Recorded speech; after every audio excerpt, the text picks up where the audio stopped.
ВІЧ-інфекція – праблема глобальная для ўсяго свету. В области па стане на 1 лістапада зарэгістравана каля 2300 ВІЧ-інфіцыраваных. С пачатку года выяўлены 105 новых выпадкаў зараження. У параўнанні з аналагічным перыядам 2019-го зніжэнне захворвання амаль на чвэрць. Проблема остается актуальна и для таких территорий, как город Пинск. 933 случая ВИЧ-инфекции выявлено, 346 случаев в городе Бресте, 175 в городе Барановичи и Лунецкий район – это 155 случаев ВИЧ-инфекции. На эти территории приходится до 72% всей заболеваемости по Брестской области.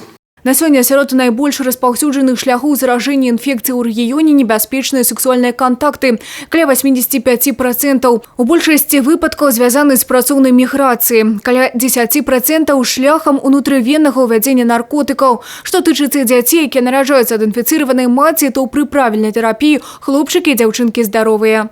Дети у нас защищены от заражения ВИЧ-инфекцией. Мы видим, что те мероприятия, которые проводят у нас женские консультации, роддома, не допускают заражения при оказании медицинской помощи. У нас в области сегодня 24 ребенка с диагнозом ВИЧ-инфекция. Это там, где мамы не стали на учете, сразу попадали по скорой помощи в родзалы. Спецыялісты нагадваюць аб своечасовым тэставанні. Толькі ранняя дыягностыка спрыяе эфектыўнаму лячэнню. Даведацца пра свой ВІЧ-статус можна, набыўшы ў аптэцы наборы мультытэст для правядзення самастойнага экспрэс-аналізу па ВІЧ-сліне. З пачатку года іх рэалізавана 1011. ВИЧ-инфекция может протекать 10 лет у некоторых пациентов боли без каких-то специфических симптомов. И когда появляются симптомы, это, как правило, связано уже с выраженным нарушением иммунитета. Большее количество пациентов – это пациенты в возрасте от 15 до 50 лет.